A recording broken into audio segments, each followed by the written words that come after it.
What is going on, Hammers? Welcome back. It is that time again.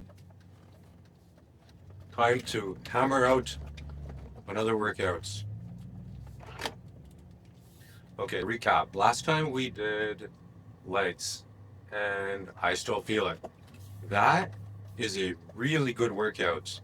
What we did was we did some warm-up stretches, 5-minute stair climber, some accessory lifts, calves, that we alternate with traps. So today the accessory lifts will be traps.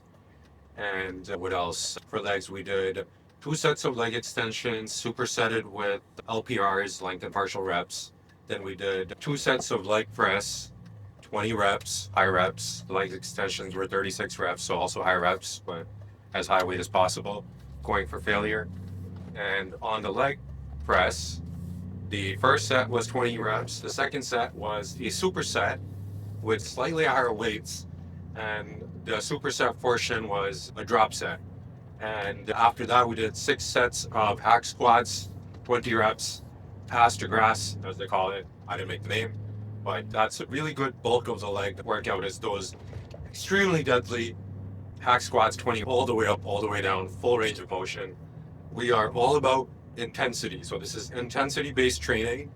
And this is the journey of how I put on 40 pounds of muscle using all these same techniques, from 130 pounds to 170.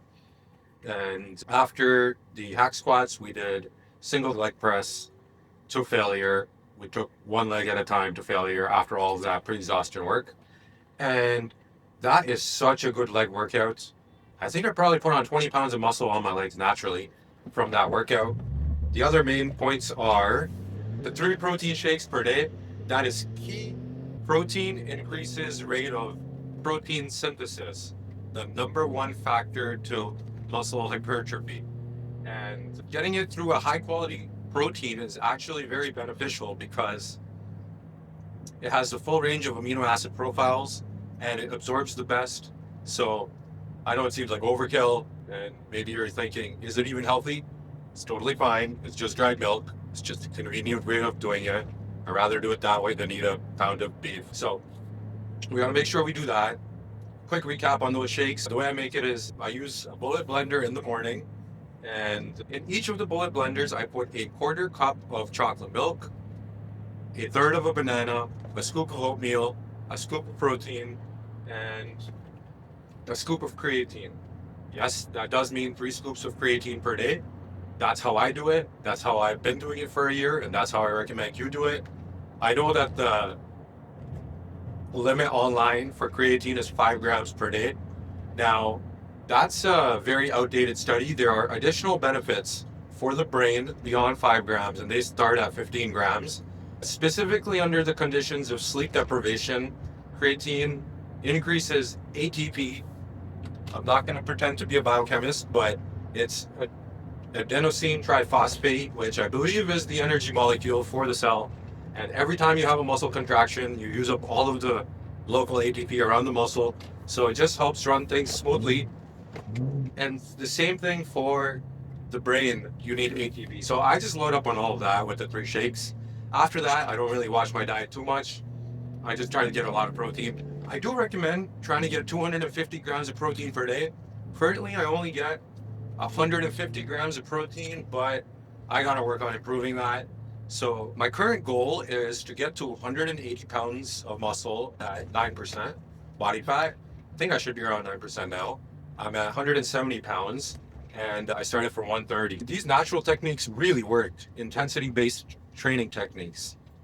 Okay, so pretty much that's what we did last time. That's what we talked about. Today, I am actually going to a new gym. I am excited to go to this gym because I usually go to Fit for Less, and nothing against them. They're a great gym for me because it's the closest gym to my house. And the gym that is the closest to your house is the best gym because it's most convenient. And in fact, when I got back into training, so I trained when I was like 15 to 18, and then I got discouraged because I thought natural bodybuilding techniques didn't work. They do. You just need to do it correctly. And back then, I don't think I'd researched enough. So I had gotten discouraged But yeah, I'm excited to go to this gym, and nothing against Fit for Less. They're a good gym, and pretty much the closest gym to your house is the best gym for you to go to because it's the most convenient. And in fact, when I started exercising again, what I did was I just did stairs in my building 7 days a week. And I did that mainly for the cognitive enhancement benefits. So exercises produces dopamine, and dopamine is a precursor to focus. And my work now and at the time required a lot of focus, knowledge work type of stuff. So that's how I got back into training, was just 15 minutes of stairs 3 times a day, 25 floors. I'd climb it 3 times. The last one I'd sprint. It would take my heart rate to maximum. And the amount of sharp focus that gives you is literally insane. It's like a cheat code. But after a year of that, I wanted to progress more in my fitness journey, and I restarted training. And then that's how I came to this point I am now. I restarted training, went back into hypertrophy specific training, put on 40 pounds of muscle, and now I got motivated to share the journey with you guys. So today I am checking out a new gym, and the reason I'm doing that is I'm new to this whole filming thing, filming my workouts and all of that. And Fit for Less is extremely busy most of the time, unless you go there at 1 or 2 a.m., which I did last time after I finished working. But that does mess with your circadian rhythm, so you don't want to be going to the gym so late all the time. You will get less deep sleep, and it will wear on you. This new gym, Freebird, it's called, and it looks insane. It has like a posing room. It has a bunch of equipment. It is much more expensive than Fit for Less. I think that was like $25 a month. Once you normalize in their yearly fee and their $15 a month claimed membership amounts, it works out to be about $25 a month. This one is, I think, $120 a month. And I don't mean to be a cheapskate, but it's been over a year since I worked. Pretty much, I had a great job, and I maxed out that career. I was working as a project management consultant. I was earning over $17,000 a month. And this is my training academy. I won't go into too much detail here, but essentially, I got a bunch of top industry leading certificates after my first job, which was with software vendor for transit. And these 3 top level credentials I combined with some of the skills I picked up building a turnkey PPM software in the cloud for data analytics. It's built on Power BI, MS Project Cloud. It takes 100 to 200 hours to build. So all of this, I teach in my training academy how to become a business intelligence finance technology consultant. It's an accelerator program, and it's my experiment into digital entrepreneurship. I got this idea from somebody named Naval Ravikant, who is an insane thinker. He originates from Silicon Valley, and he's worth like $100 million. He has a bunch of ideas on how to start businesses, how you should live your life, and so forth. And essentially, he says, productize yourself. So what you don't want to be is, you don't want to be a commodity selling something the same as everybody else, because then you can only compete on price. For example, if one person, a grocery store, is selling a banana and another person is selling a banana, the only way you can compete is to lower the price. And what that means is margins vanish, and that puts 80% of the people out of business. So you really want something unique to yourself that you're very good at, that you've spent a lot of time on, that is your expertise. And this is my expertise. I did spend a lot of time figuring this out. Okay, so I'm going to stop ranting on the training academy angle, but pretty much this is my experiment into digital entrepreneurship, and I'm going to try it with fitness and the training academy, my teaching passion and my exercising passion. Now, this is an experiment, so just bear with me. I have my phone just strapped to this passenger seat, and it's very, very rough, and I'm trying it out. Let's see how it goes. And I do want to mention that the training academy and the job I was doing was really good. I was earning over $17,000 a month take home, and that blows my mind even to this date, because I never thought I'd be making that much money when I was studying. But it's possible if you study the right things, if you know the right information, And if you're trained well and you have competence, then there are great contract consulting jobs. And that was over 400K per year salary equivalent. Now it's not salary because I was working I was working on contract, but to earn the same amount on salary, it would take over 400K per year. Pretty mind blowing. If you guys are interested, definitely check out the link in the description for the training academy, and I go into details about all of that. Now, in terms of today's workout, I found this crazy gym. It is a lot less busy, and I think I can actually film in it easier instead of having to wait for machines and all of that, like I would at the other more economic gym for less. Now, I do recommend just go to the gym closest to your house because convenience is the number one factor as to if you're going to stick with your routine or not. And if you don't stick with the routine, you're not going to make gains. The routine pretty much is every other day working out as hard as you can. Day 1, chest and back. Day 2, off. Day 3, arms, biceps, triceps, shoulders. Day 4, legs. I started with legs because that's what I was on. But I've tried all the routines. I've tried 7 days a week. I've tried bro split. I've tried not going to failure by doing 9 sets and keeping a couple of reps in reserves. This honestly is the best. I've tried it all, and for me, this worked phenomenally well, especially if you start off like me, someone who is an ectomorph. I started off at 130 pounds and I got to 170. So especially if you have a similar body type, but even if you don't, you should approach your fitness journey in 2 phases. First, you should do cardio, and the way I did it was 7 days a week, 15 minutes of stairs.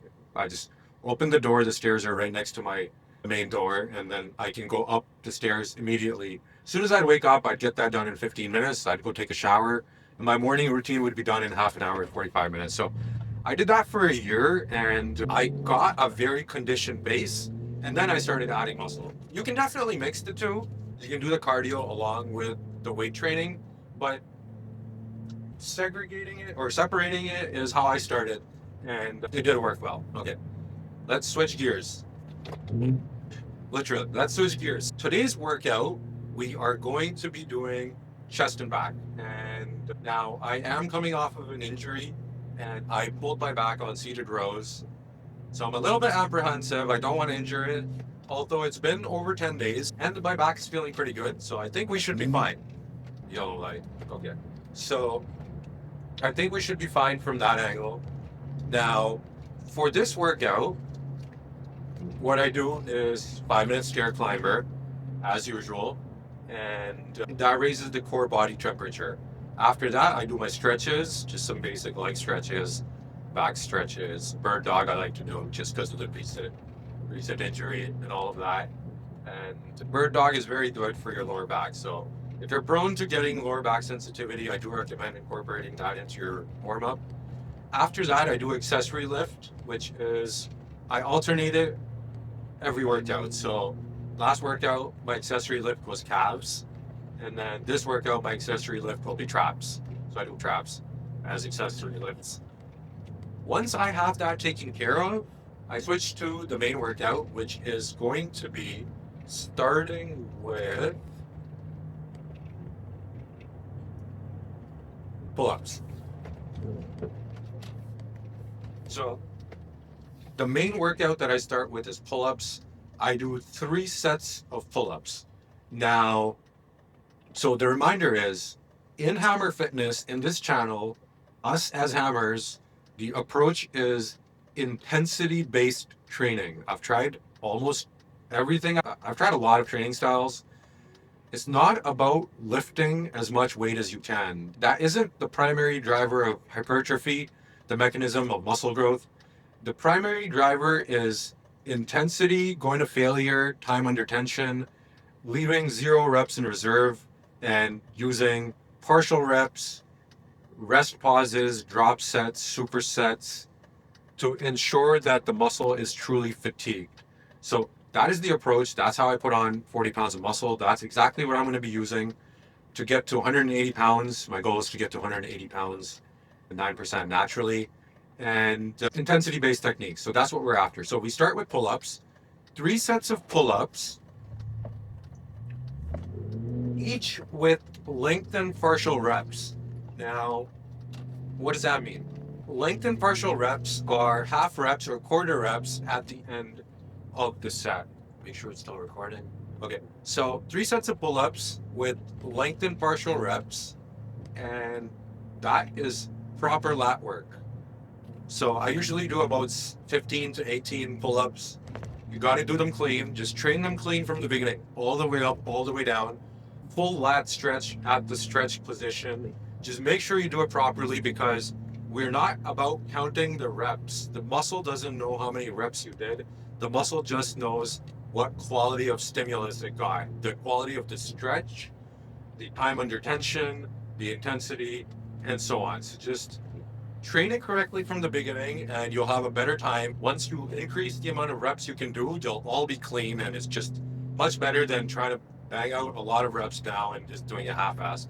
So full range of motion, and 3 sets of pull-ups, then with the LPRs. After that, do seated rows with drop sets. I'll go into details on that when we're working out, but essentially it's a 3-level drop set that we're doing, and 2 sets of that, then a superset of lat prayers. I really like to go ham on the lats in the back, because I just find that they're a lot hard. The back is just much harder. The pulling exercises are just much harder to fatigue than, say, chest, for example, right? Once I do that, the lats have been fatigued. I've gotten the stimulus needed for muscle growth. And I do want to incorporate deadlift. Maybe I'll add 2 sets of deadlifts, but for the past 3 years, I haven't been doing deadlifts. I've been doing 20 rep squats, 6 sets. Every third workout is legs. So I have been doing that, which is a proper full body workout. But the deadlifts, they say, is the king of exercise. I'm just afraid to injure my back. I just don't want to injure it. So I'm hesitant, but the posterior chain, the deadlift, the Romanian deadlift, the normal deadlift, sumo deadlift, or the stiff leg deadlift really is the only exercise that hits the entire posterior chain, which is from your Achilles tendon, your calves, your hamstrings, your lower back, your erector muscles, all the way up to your lats and even your traps. So it would be nice to incorporate that in there. I just have to balance the risk to reward of injury. So I'll probably start off light, which, to be honest, isn't fun because I see everybody doing 2 or 3 plates in the gym. I was doing 3 plates when I was 17 or 18 before I took 10 years off. Now, I haven't done that in a long time, and I'll start off, so that should take care of that. After the back workouts, I will go into chest. So what do I do for chest? I do 3 sets of bench press, each with a superset. So the first set I go to failure, and then after that, I knock off some weight. So I do 45-pound plate, 25-pound plate. I knock off 25 pounds. Then I do a couple more reps. And that just really makes sure that I went to full muscle exhaustion. I find that it's very difficult to make sure that I have 0 reps in reserve on the first set. So what does that mean? Let's say theoretically, if somebody was to hold a gun to my head and I could hit 15 reps, maybe I'll stop at 9. It'll just feel like I am at 0 reps in reserve, but honestly, I could have gone for more. It's just really hard to do that on the first set. So you end up shortchanging yourself. So the way to get around that is to use intensity techniques. That's why these work so well. And then you knock off the weight and then you do 5 more reps. So you went to 95% muscle exhaustion on the first set, and on the drop set, you went to 95% muscle exhaustion again. And that's how you make sure you fully fatigue the muscle using intensity techniques. So I do 3 sets of those, and then I do 2 sets of dips, and I'm done for chest. Chest is one of my fastest growing body parts, and that's all I do for it. And for the dips, the 2 sets are supersetted with lengthened partial reps, so always intensity techniques. For hypertrophy, we always gotta do the intensity techniques, and that's exactly how I put on the 40 pounds of muscles. The 2 sets of dips are nice and slow, all the way deep. This will take you a bit to work up to the full depth. I've been doing it for a while now. And after exhaustion, I do these little quarter reps at the most stretched part, and it gives an insane pump and it just feels fantastic. So that's the entire workout that we're going to do today. Now, I just want to revisit the mechanisms of muscle growth. Muscle growth comes down to protein synthesis. The only thing it comes down to is protein synthesis. So anything that increases protein synthesis will contribute to muscle growth. Now, if your protein synthesis exceeds the rate of protein decay, you'll add muscle. And if it's the opposite, you'll lose muscle. So there are a couple of things that cause an increase of protein synthesis. Some will utilize and others we won't. So for example, performance enhancement drugs, they directly increase protein synthesis. We don't want to do that, so that's off the table, but that's how they work. Eating a lot of protein increases protein synthesis. Even if you just eat a lot of protein, you'll add muscle, even if you don't work out for that very reason. Now, 250 grams per day is what I recommend. I only get 150, being fully transparent. I got to figure out how to get more. I'll work on it. But around 150 to 200 is how I put on the 40 pounds of muscle. So maybe I don't have it fully optimized, but it still works just with the 3 protein shakes. And the third way to increase protein synthesis is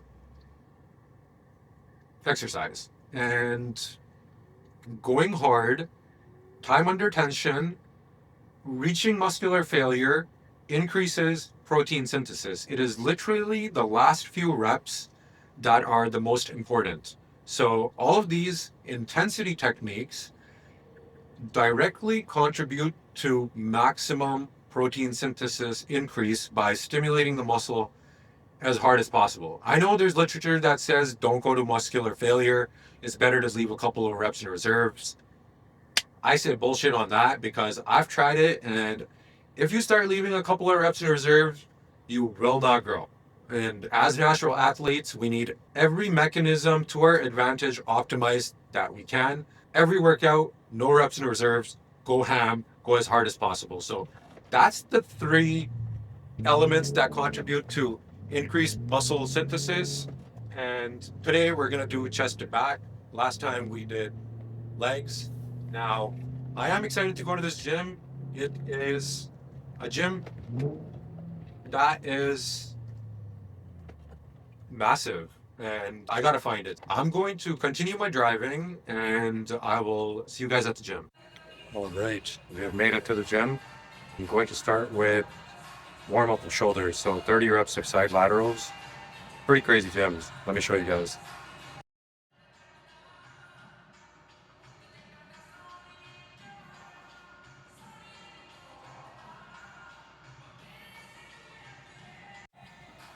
The gym is insane. However, the music is a bit distracting for me. So let's see. I'll have to get used to that, or let's see how that goes. But 30 reps side laterals with 10 pounds. This one I got from Jay Cutler. I saw it years ago. That's how he warmed up.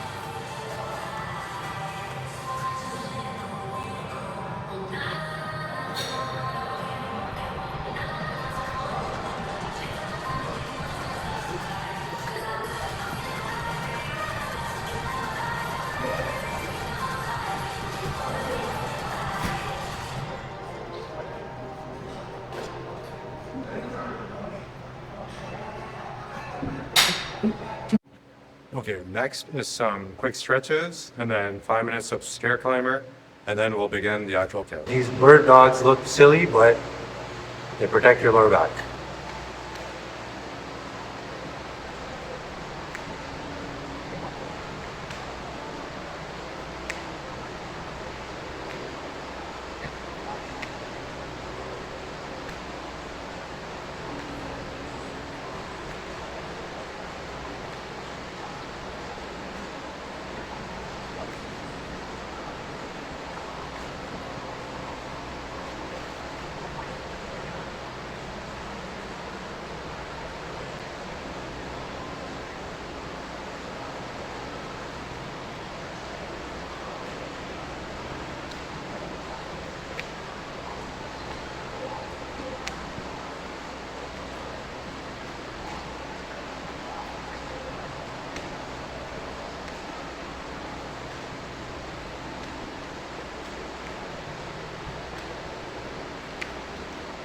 And we're going to do 3 sets of planks for abdominal work for the core stabilizers. I usually forget to do these and then I get injured. Ab work right now, part of the stretch is to get it done with.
Okay, so I switched it up. On the last plank, I did it straight armed, which makes it a little tougher. And accessory work continues. We're going to do 2 sets of traps, each supersetted, and that'll conclude the accessory work.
Remember to time your rest periods.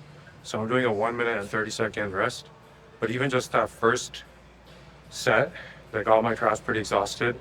Now on the superset, I did a rest pause at the end.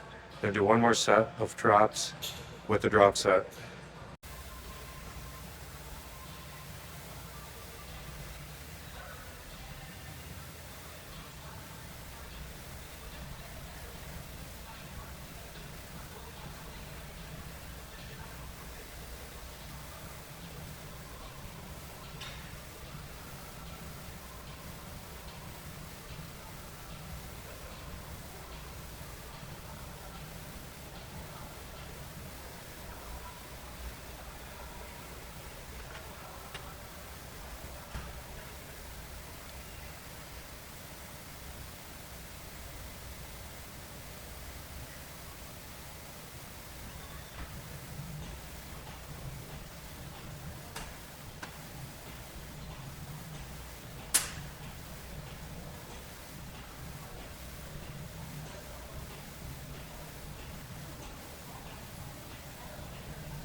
That felt really good. So I did a double drop set for the second set for traps with some static holds.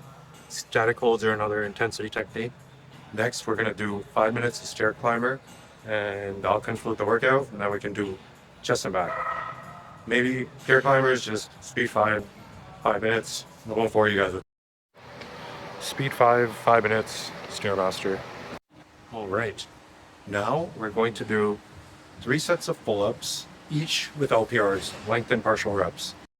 We got to make sure to push to failure and use a rest pause in the middle to make sure that we get there, and then do the LPRs.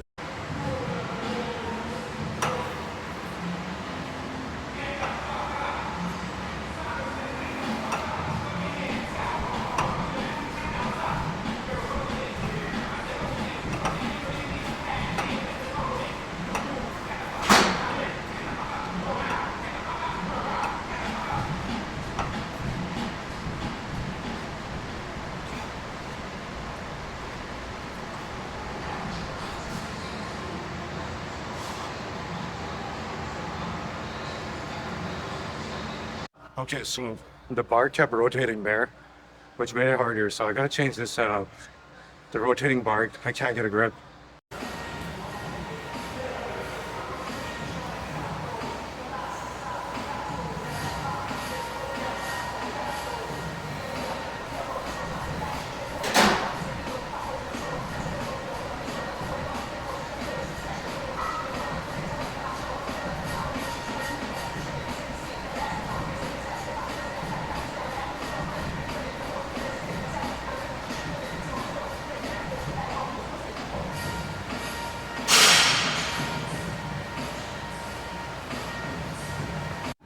That felt really good. One more.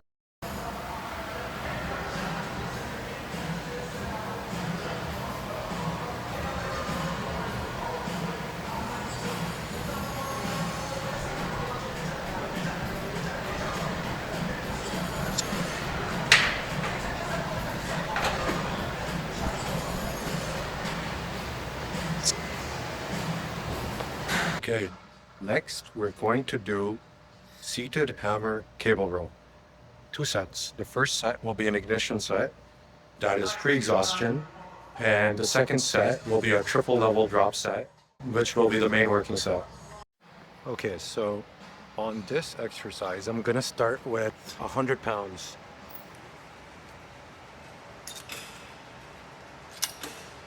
And I'm gonna do 20 reps. After that, that's my ignition set. So for pre-exhaustion, after that, I'm going to do a triple drop set with 120, 100, and then 85.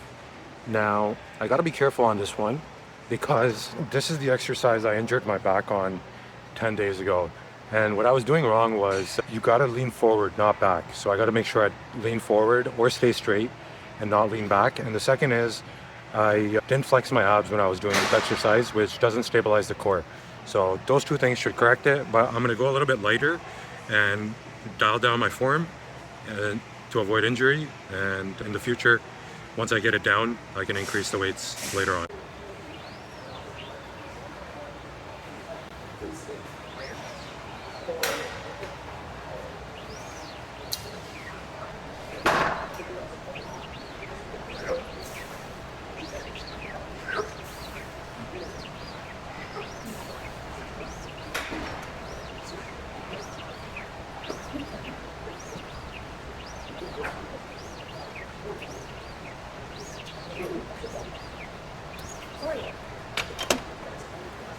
Okay, so that's the ignition set. I'm gonna take a 1-minute break, and then next is the triple drop set, each with LPRs. So this one's crucial.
Okay, I went even lighter than I originally said I would.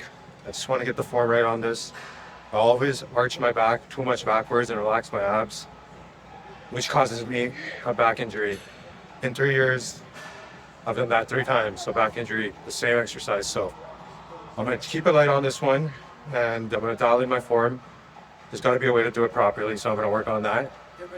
What I messed up on was the most stretched position of the exercise when the handlebars closest to the weight.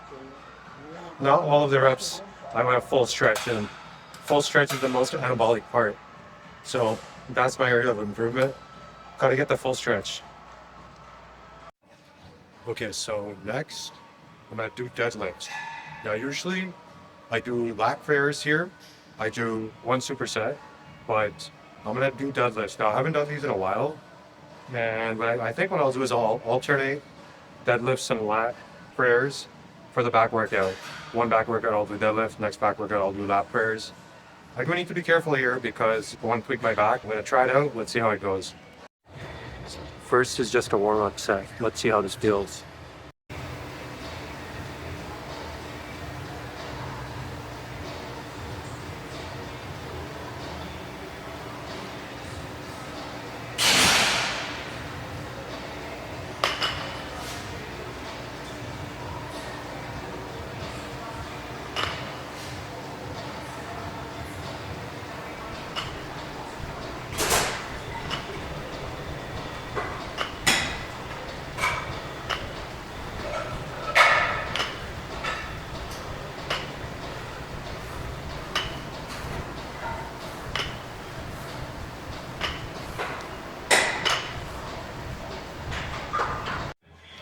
That felt pretty good, but I was doing 3 plates when I was 17, and I'll be 37 next week. So the challenge will be getting back to 3 plates, but I'll do it slowly. I'm going to increase the weight to 1 plate, 45 pound on each side.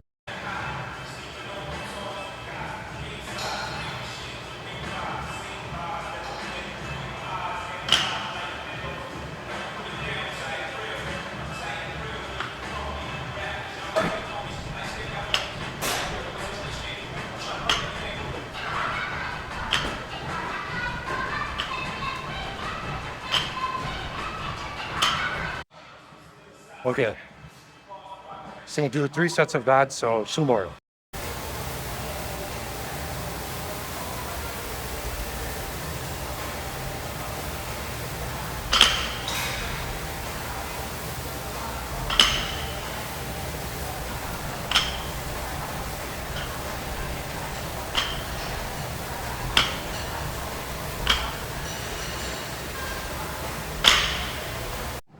Okay, so last one. I am not going all out on these. I'll progressively overload them over time. So, yeah, let's do it that way. I think that's safer for the deadlift. Okay, so the last set on the deadlift felt pretty good. Now, it took me like 3 sets to get warmed up on the deadlift. Then it started feeling pretty good. And now bench press, row chest, and I'm done. Chest is a lot faster than back. So for bench press, I'm going to warm up with 25 pound plate, and then I'm going to do 45 pound plate and 25 pound plate with a drop set for 3 working sets.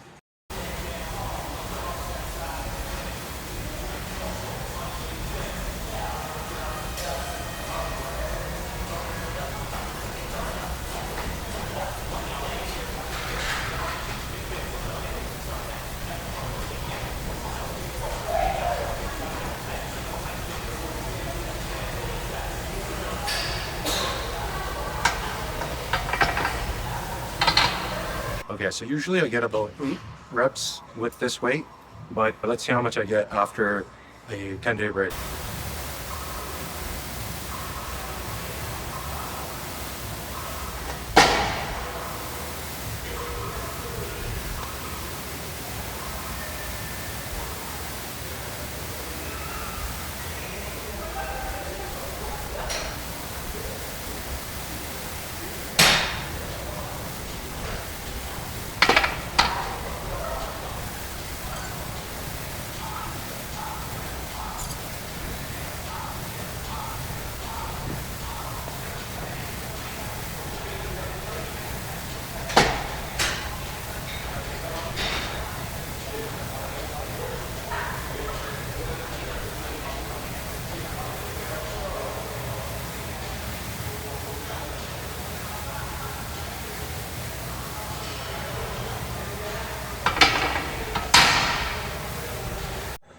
All right, set number 2.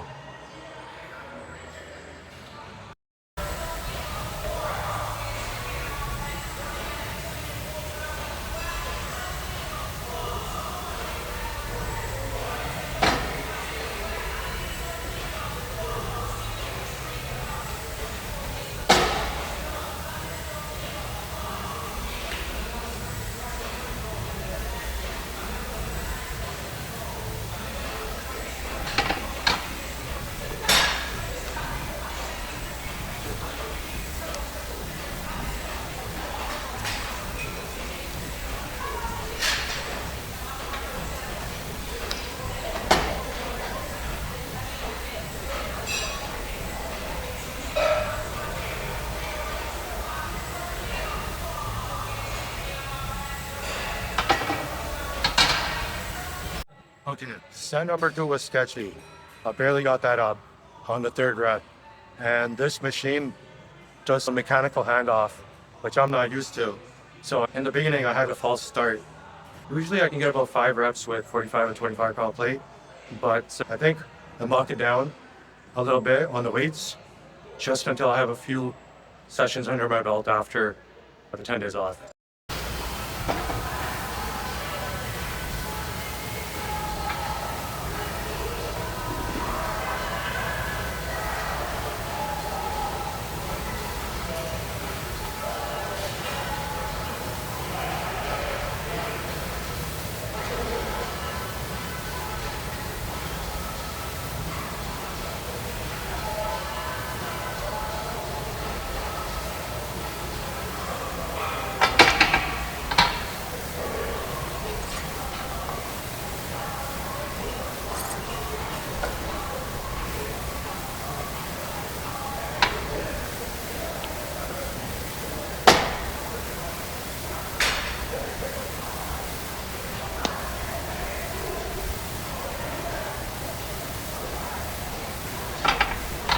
All right, the last exercise is dips, supersetted with LPRs, length and partial reps, and we're done.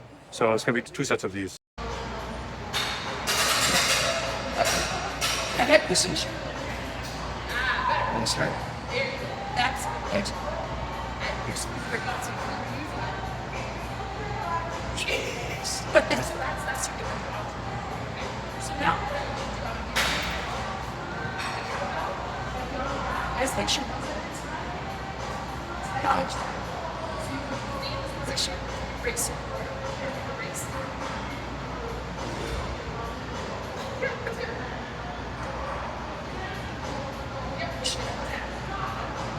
Next up. Sweet. One more set and we're done. Now, if you time your rest period correctly, 1 minute 30 seconds to 1 minute 45 seconds, this workout should take you exactly 55 minutes. After the 5-minute stair climber is when I start my timer usually. So it's not meant to be a long workout. And for these dips, super deep, this is a stretch exercise. So forget the reps, just go as deep as you can and then do these quarter reps right at the end. And it's just absolutely killer. Just 2 exercises for chest, gets my chest to explode, versus so many for back, and back grows slowly. So I guess that's the way it is, but these dips are amazing.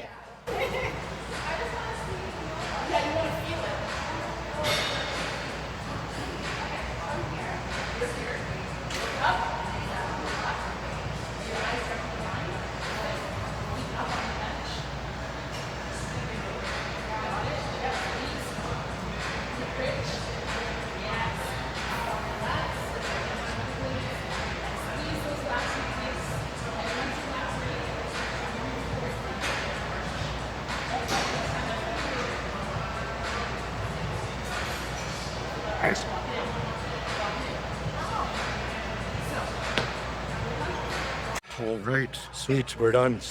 Let's go check out this pump, my favorite part.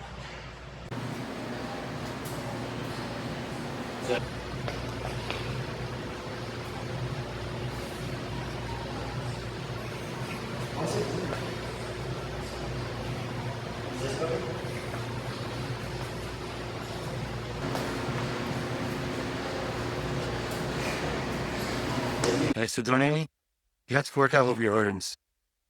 Shoulders, biceps, triceps. Hammers. Build your body and your bank. Check out how to earn 10K per month plus with my Business Intelligence Finance Technology Consultant Training Accelerator program. Link in the description.